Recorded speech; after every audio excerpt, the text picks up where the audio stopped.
All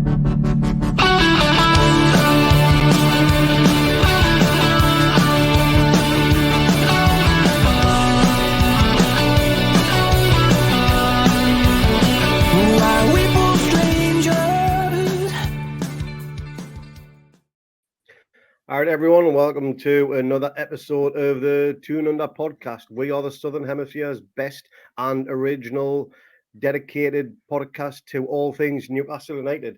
And today we are going to be reviewing that lackluster display at Villa Park in that humbling 3-0 defeat to Aston Villa. And going through this review with me is Bobby, all the way down in Ballarat. How's your night, morning, and afternoon been since that horror show through the night, mate?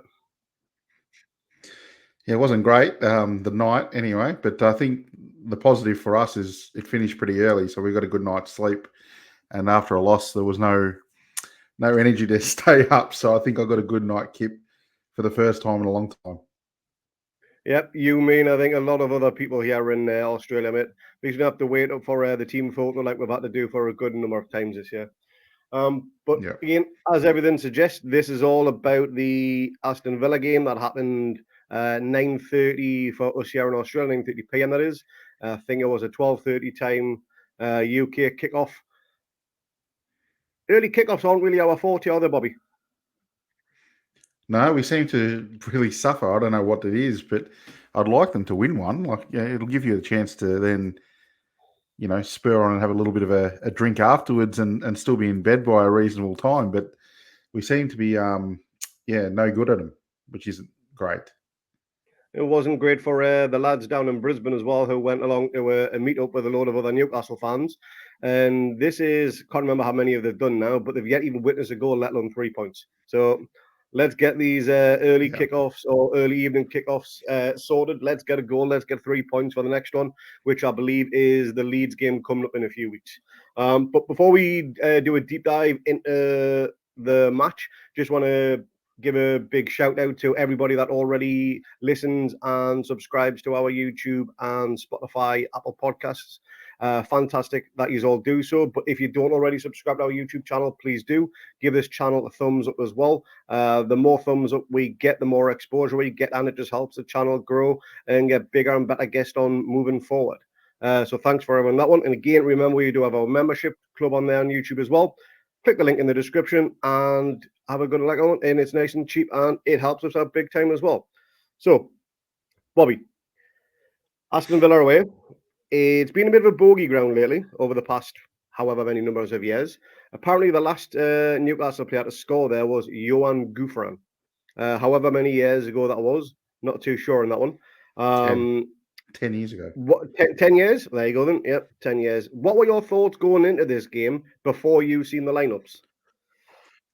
I think I'm on record as saying I predicted a loss. I wasn't very confident. I thought I've watched Villa the past couple of games and Emery's got him playing really solid football, defensively sound, and we really struggle with the low block and that defensive press. And I just thought we needed a down game, a game where we don't get a result. I didn't think we played brilliantly at Brentford, but we got a result. And I thought so many away games in a row that it was going to come back and we weren't going to get the chocolates. But I didn't expect the manner of pantsing we got in this game. I think that was the difference.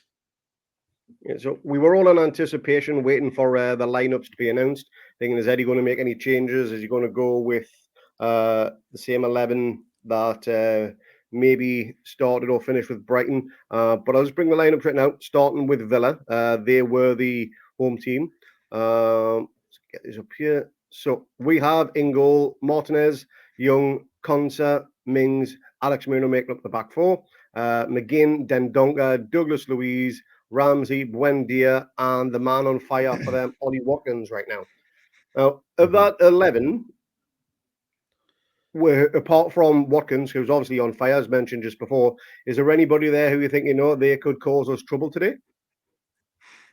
They're all good players. I mean, we seem to forget Villa spent a lot of money when they hired Stevie G as manager. They went on a spending rampage and bought a lot of top quality players. So, I mean, you look at their team, I thought where we could get him was an 88-year-old young at left back. I thought, I can't believe he's still around and kicking, to be honest. And, Tyrone Mings can have a mare here and there. He's like the modern day boom song for us. So I thought also there's a couple of really good players in there and they've got good talent and they're very well coached.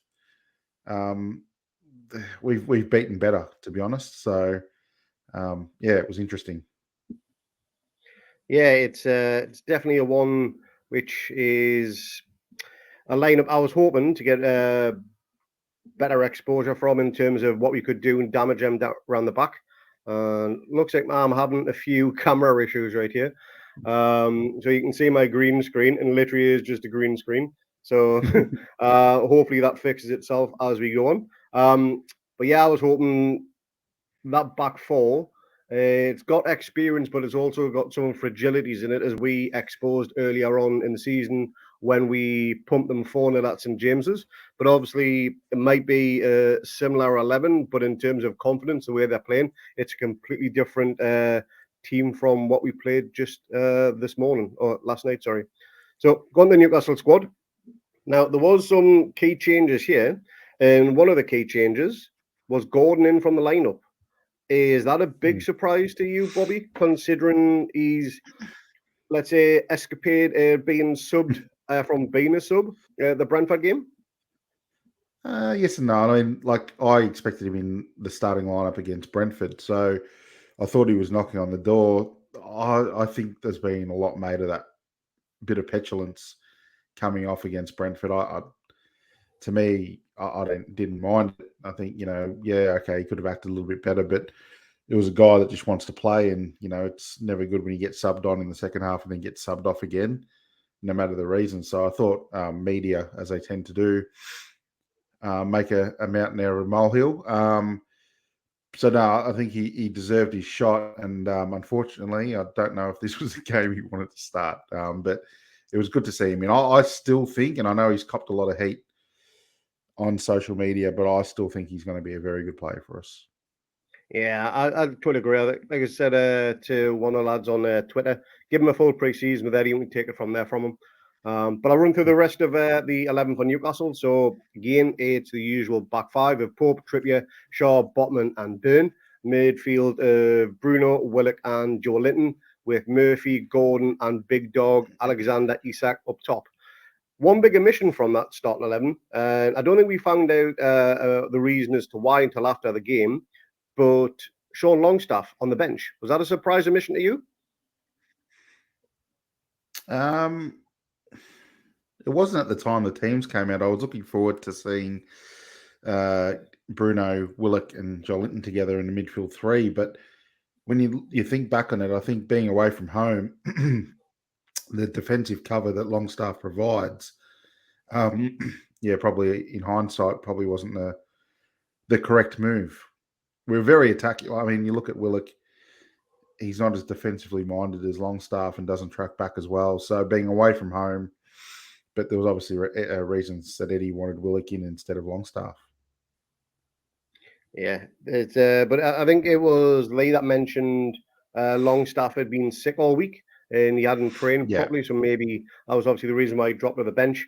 But yeah, I totally agree with you. That midfield was maybe a little bit light, and I think it just pinpointed how much we actually missed Sean Longstaff in that middle of the park doing what he does. I know he didn't have much impact when he came on, but again, he could still be feeling some of the after effects of being ill. But yeah, he was definitely missed in that opening few minutes, first half, and then halfway through the second. Now, speaking of the first opening minutes of the first half, couldn't have started any better for Villa, apart from the ball hitting the back and net. But 38 seconds in, they have a ball coming back off the upright, in which that ball from over the top, which I reckon they got that from the Liverpool game, to be honest, because that's how Liverpool exposed us. Ball over the top, defender who's not the quickest in Sven Botman. He does have a lot of muscle and a lot of strength to try and push people off the ball. When it comes to pace, he is probably going to be second best against most strikers in the league. That was clearly alarm bells ringing within the first minute or so, Bobby, but we just didn't hear those bells and they just kept on ringing all the way through that first half. What was your thoughts on the opening 10, 50 minutes? I thought surely we're not going to start like we did against Brentford, but we did. I think it was really sloppy. Within 38 seconds, they've had a shot at goal, which should have, which easily could have gone in. So I thought hopefully that wakes the guys up, but unfortunately, we we didn't wake up all game. So yeah, I think the ball over the top. Emery was really smart in his tactics, which we'll go through a little bit later. But there was a lot of space in between the midfield and defence, and then if it got through and went over the top, our two centre backs aren't the quickest, and it allowed guys like an informed striker like Watkins, lots of opportunities. Yeah, it was a strange one because all their attacking seemed to again come over the top or down our left hand side because they were clearly targeting Dan Burn, which Mm-hmm. is something a lot of clubs have done over the last few weeks or so. And I know we're going to talk about Dan Burn later on, as we will for the rest of the defence, with the fragilities that have appeared over the last few games or so. But Dan Burn wasn't really getting much protection from Gordon as well on that left hand side. And Gordon had a golden opportunity to repay Eddie in his faith in terms of putting him in the starting lineup from his little escapade for Brentford. What did you make of Gordon's first half? And do you think it is a psychological issue? He's still got a little bit of negativity from his Everton days where he was hounded off the pitch, he was chased away from the stadium and everything. Do you think he's a confidence player? I think everyone's a confidence player. When you're playing with confidence, you're obviously playing better. I don't. He was fine. He was very good at Brentford when he came on, so I don't think it's got anything to do with him. I just think tactically, it wasn't great for wingers. I think the same case for Murphy.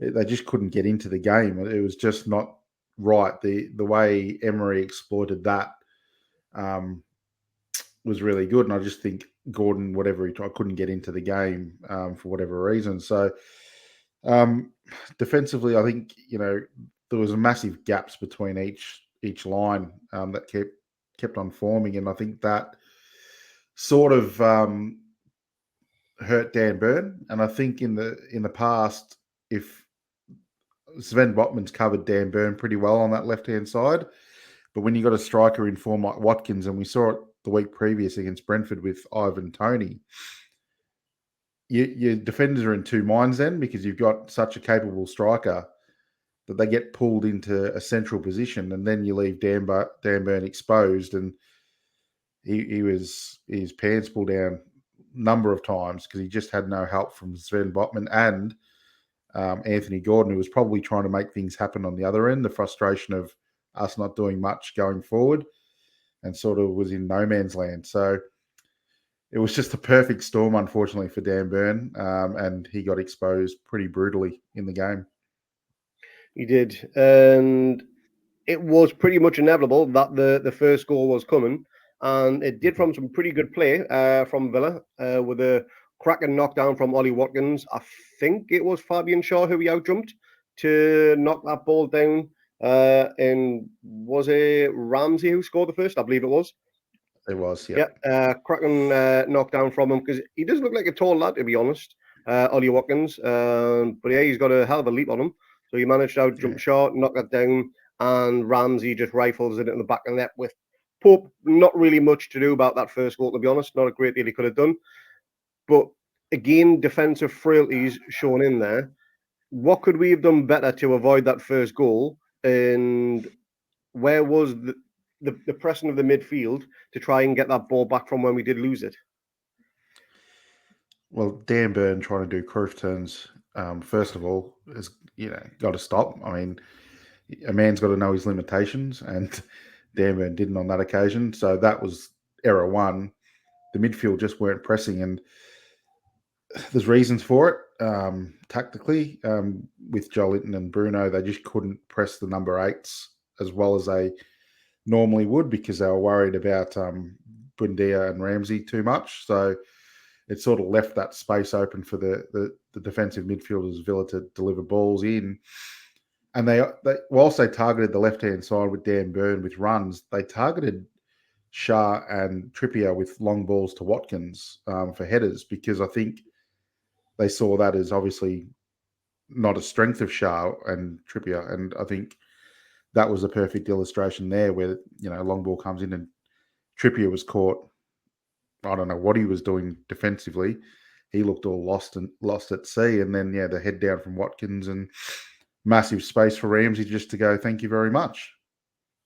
Yeah. Bob's your uncle, 1-0. And Aston Villa thoroughly deserved that lead, to be honest. They totally dominated that opening portion of the first half. Now, we did have one or two chances as the second half progressed. We got a little bit of possession there. There was a cracking cross from Jacob Murphy where he swung it in from the right. And Isak was maybe a foot away from getting on the end of it. I was just thinking on that particular cross, why didn't he try and throw his head towards it rather than reach it with his big toe? Diving header, that would have just been the perfect goal, the perfect respite, just to try and get something back in there. So we did create one or two chances, but apart from that, and a stinging shot in Martinez's hands, which again may even come in the second half, can't quite remember. We didn't create much at all going forward, and Isak was nothing but a lonely figure in that first half because the midfield was non-existent. You got to feel sorry for Isak in that type of position because he's again another player on form. We know he can finish, but he had very little support within that first half, Bobby. Yeah, and that's the danger when you play the 4-3-3 and are getting sort of bullied around because your sort of wingers are trying to track back because the momentum with Villa and they had all the play, and it sort of leaves the front man exposed, and it's a lonely figure trying to do that. So we were outnumbered pretty much in all facets of the game, and Isak was a lonely figure and just couldn't get his game going. I think it was the first half he had a really good shot, and Martinez pulled off a cracking save. I think that was the closest we got, but it just wasn't our day. No, it wasn't. And again, credit to Villa. They had a game plan. They stuck to it, and it paid off massively for them in the first half. But the first half whistle went, and I think we can probably count ourselves lucky to go in just 1-0 down, you reckon? Yeah, I think I said on the chat it could have been easily 4 or 5, to be honest.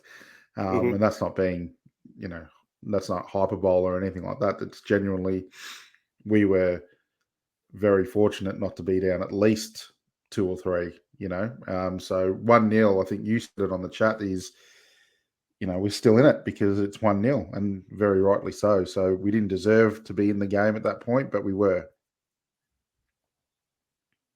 Yeah, it was a strange half because it was again very reminiscent of Brentford. Not quite. The performance was better at Brentford, sorry, in the first half than it was against Villa. Villa did hit the upright in the first 30 seconds, I think it was. They hit the crossbar. They had one in the back of the net as well. So again, you're absolutely right. They could have been 3-4 up for the good, and then it would have been good night, Eddie Howe, match over, done with. Bring on some subs, get them some experience, type thing. But whistle for the second half went. Were you expecting Eddie to be a bit more reactive like he was at Brentford for the start of the second half?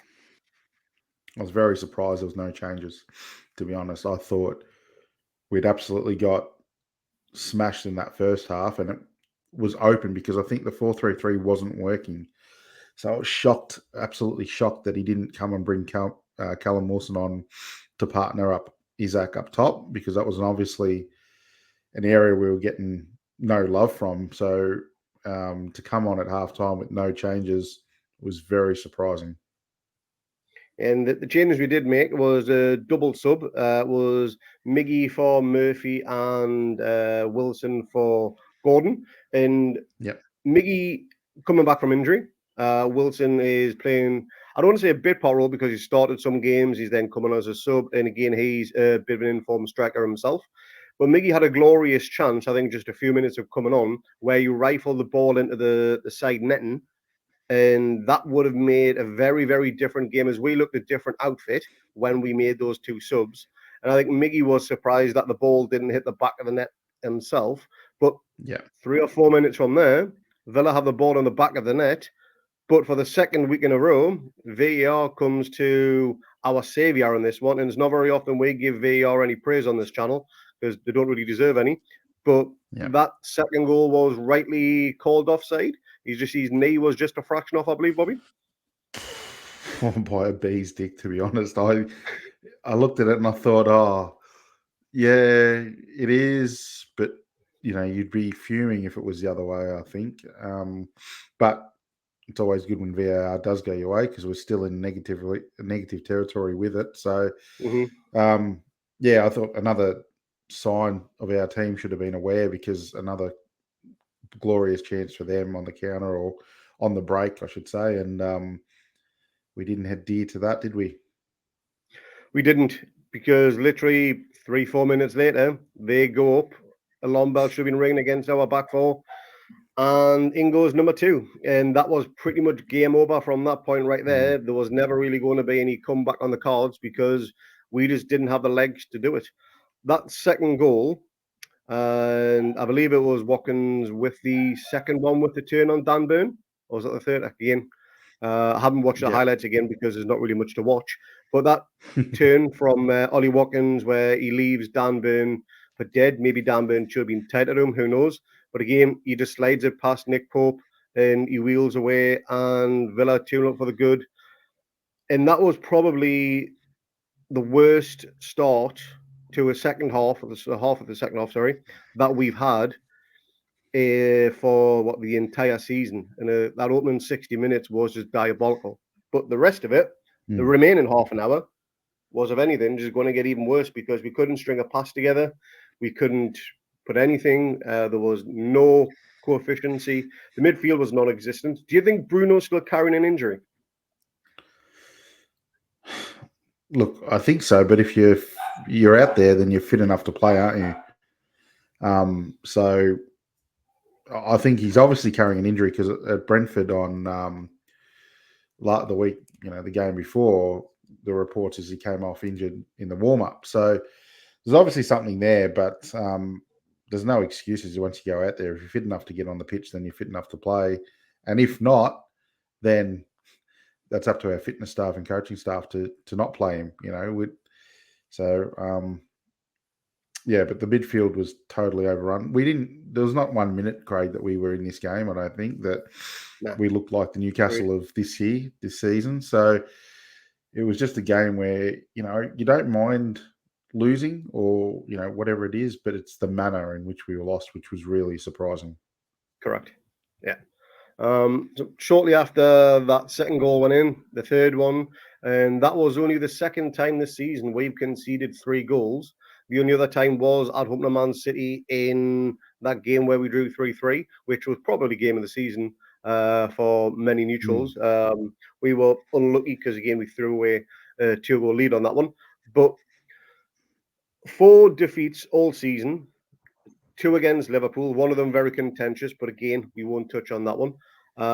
Pope obviously had his a shit fit when he got his red card at St James's Park, and Man City just dominated us when we played them at the Etihad. But this one against Villa, for all the other 3 defeats we've had in the league this season, how does that compare to those in terms of the manner of the defeat?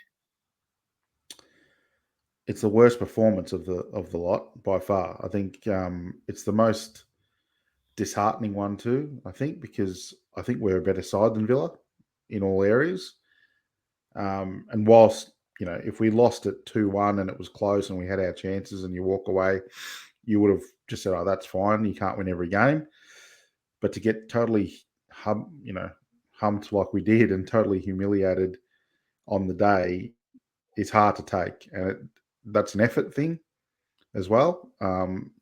So, it was really disappointing. The 2 losses against Liverpool, there were factors for that. The first one shouldn't have been a loss, and the second one, we had a brain fade. But I still thought even after that brain fade, we played pretty well. Yeah, we did.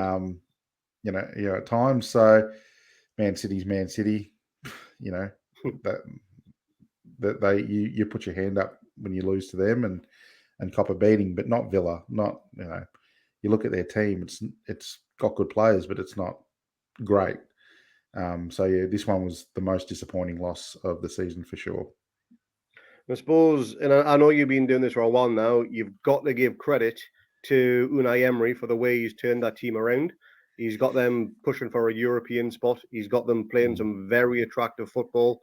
He's got Ollie Watkins on fire, and some of the other players, again, the likes of Ashley Young, 30 years old, playing like he's back in his Man United glory days type thing.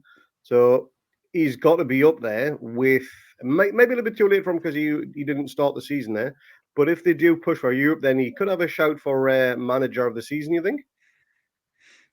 Oh, he's in. I think he's got to be in the reckoning because it's not an easy job to take a team that's so down on confidence after what Stevie G did to them. They were just awful, awful to watch. No tactics at all. And you could see the players had no confidence. But to take them from that to what they are today is a remarkable achievement, similar to what Howe did to us the previous season. And Emery is a wonderful coach, and he's won silverware in Europe, so he's a level above Stevie G's and all those types. So to see him in the Premier League is a good thing, and Villa will benefit from that. And I think credit to our board too, because we had Emery and Howe as our top two choices, and you look at it now, and they're the two most informed, with Arteta, of course, who's done a good job at Arsenal. Two informed managers in the league. So, for our board to decide that and to get those two names as the 1 and 2, I think we know we're in good hands. We've got good people at the club that can make good decisions. Yeah, totally agree. Totally agree. Still think Eddie is the better choice of the two. Time will tell on that one for which club wins their first bit of silverware. Hopefully, it will be us rather than them.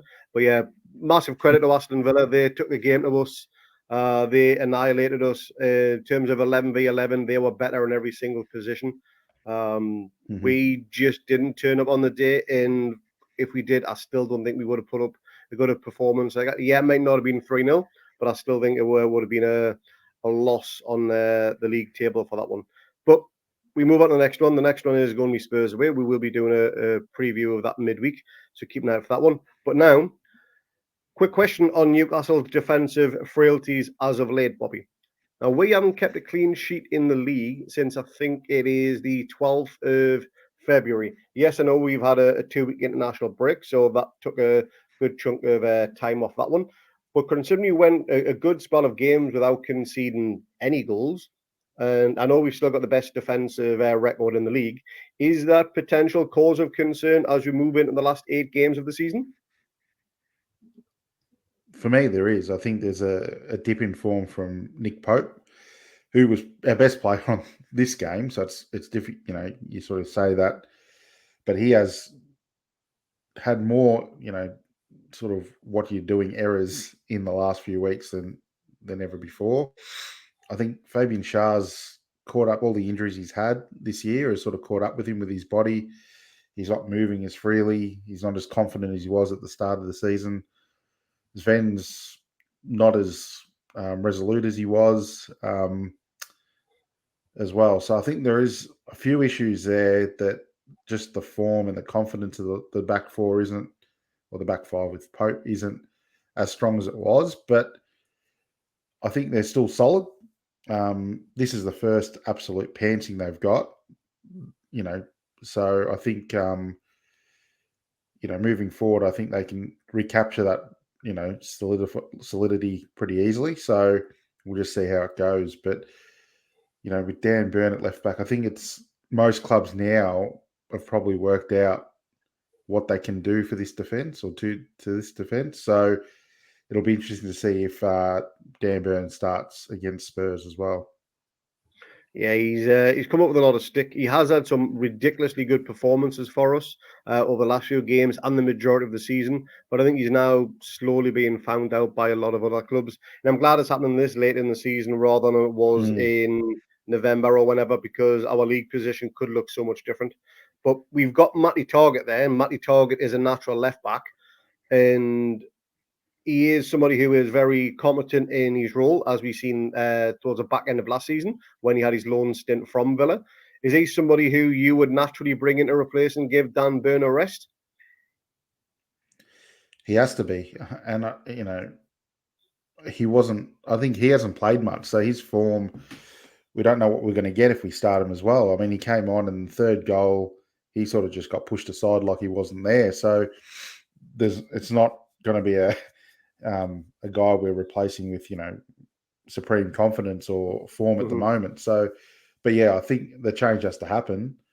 But in the summer, I think we definitely need to invest in a left back, um, a proper left back. I think you saw the Villa chap against us was just brilliant. He was unreal, and it just paid to have a Hmm. proper left back in your system, playing and swinging the balls in and taking on defenders and everything like that. So I think it's definitely a priority in the summer that we need to rectify.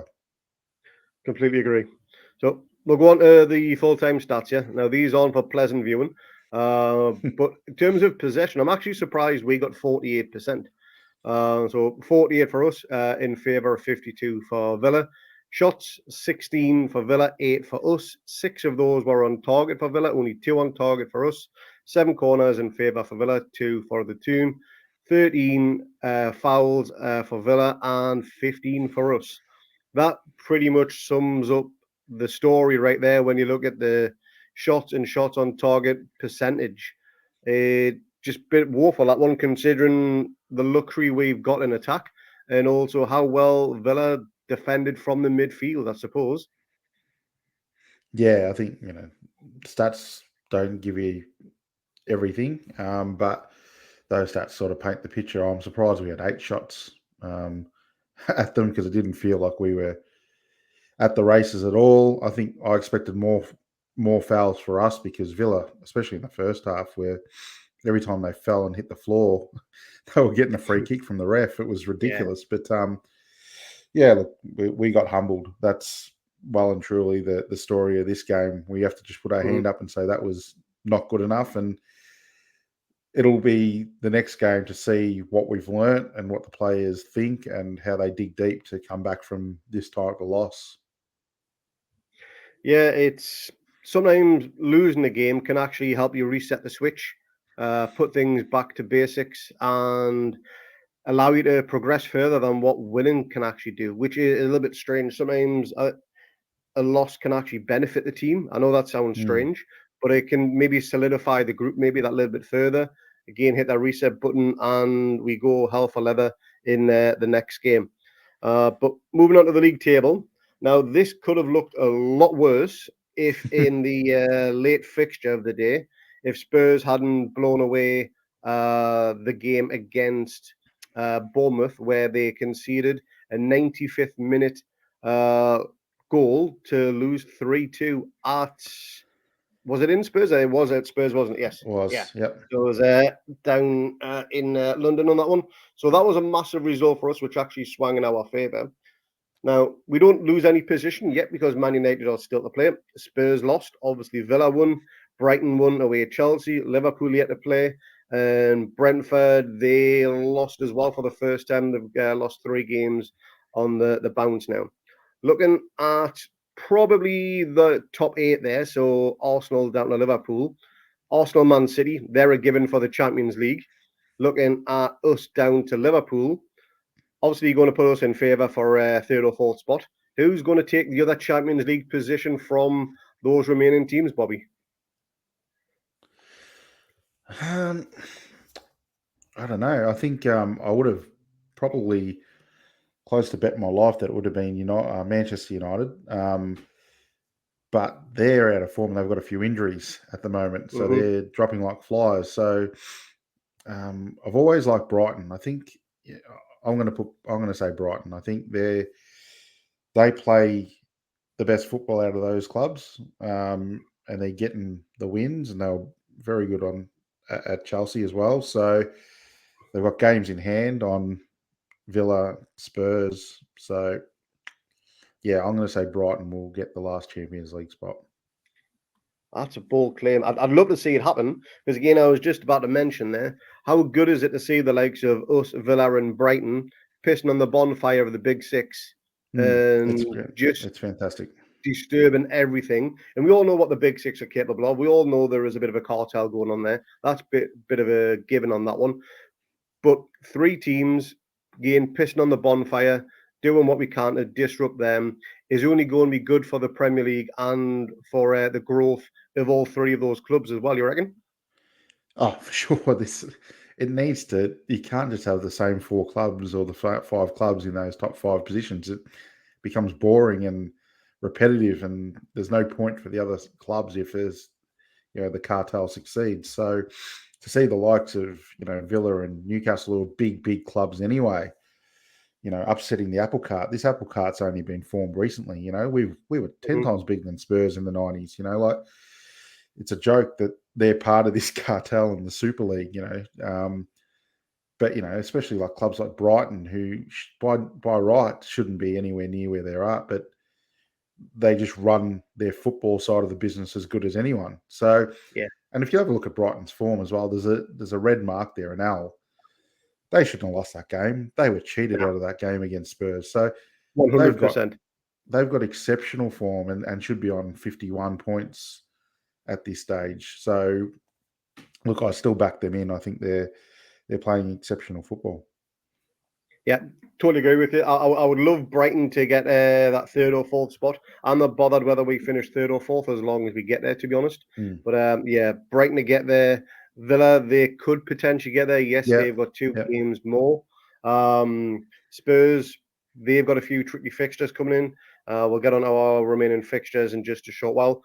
But yeah, that remaining two Champions League spots, that's a bit of a hot race right now. Hopefully, we get one of them. Fingers crossed we do. And again, not really bothered who gets it, but I'd love to see it either be Villa or Brighton, just again to piss on everybody else's chips on that one. Mm-hmm. Now, man of the match. I know this is going to be hotly contested because there was some absolutely sublime performances. I mean, shit performances from the Mags. But you mentioned Nick Pope. He pretty much had the best game out of everybody in that 11 today, Bobby. Yeah, I think there's no one else you could give it to be honest. I think he, I think I said in the chat, if I was doing a rating system, as the journo from the Chronicle seems to do, I would give I'd give Nick Pope a 3, and I'd give everyone else a 1. To be honest, after that performance, so by default, Nick Pope is my man of the match. Yeah, mine too, and I think everybody else's because he stopped it being a cricket score at one point. Mm-hmm. But yeah, it was a tough one to take, but credit to Villa. We weren't at the races. They absolutely were. They deserve to be where they are in the league table, as do we. Hopefully, two teams can battle for top spots in the coming seasons. Again, just upset that apple cart more. But game done. Move on to the next one. And our next game is Spurs at St James's Park. This is probably the biggest game of the season. I'm not going to go too much into detail of this because we are doing a full preview of this with a returning special guest through midweek, so keep an eye out for that one. But looking at those remaining 7 fixtures, obviously we've got the one against Brighton, but the date hasn't been set for that, so we don't know where that's going to fall into. But of those 7 fixtures, say 8 in total, what would be your points total from there to guarantee Champions League football next season, Bobby? Again, for those that are not watching, those that are listening on the audio side, we've got Spurs, Everton, and Southampton to round out the games in April. Then Arsenal, Leeds, Leicester, and Chelsea, with again the Brighton game to be squeezed in somewhere in between. Well, we'd be going in favourites in all of them except for Arsenal, I'd imagine. So you'd like to think we're a chance with all of them. I think 15 points would probably would I'd say definitely get us to the top 4 spot, and I think that should be achievable with the season we've had. I think the next 3 fixtures, Spurs, Everton, and Southampton, I'm looking for 7 points there. I think at home against Southampton should be a 3-point easy, and the big game against Spurs and Everton at Goodison Park, who were that were rubbish last night as well. So, yeah, I think 15 points I'd take from that, and that should guarantee us top 4, which would be a magnificent achievement. Significantly massive achievement. Yeah, so 15 points, that would put us on 71 if my maths is correct, which it'll be the first time we've reached that total in, again, God knows how many years. Be well deserved for the lads, but yeah, I do think anything above 70 would be more than enough to guarantee Champions League music blares out at St James's Park again next season. I don't know if you've seen that clip with Eddie when I think it was Six Smith who asked him about the Champions League music playing at St James's Park, and he just had a smile as wide as the tine on his face. As he was saying, yeah, I'm looking forward to that. But he doesn't give much away what Eddie is, we know. But yeah, he's excited by it, but he's very cautious at the same time for obvious reasons. He takes it game by game. And I know you used to do your 5-game strategy, Bobby, until Eddie told you off about it at the start of his reign for Newcastle manager. So you haven't done your 5-game predictions as of late. But if we can get 15 points from those, I'm with you. 70 plus points will be enough for Champions League football.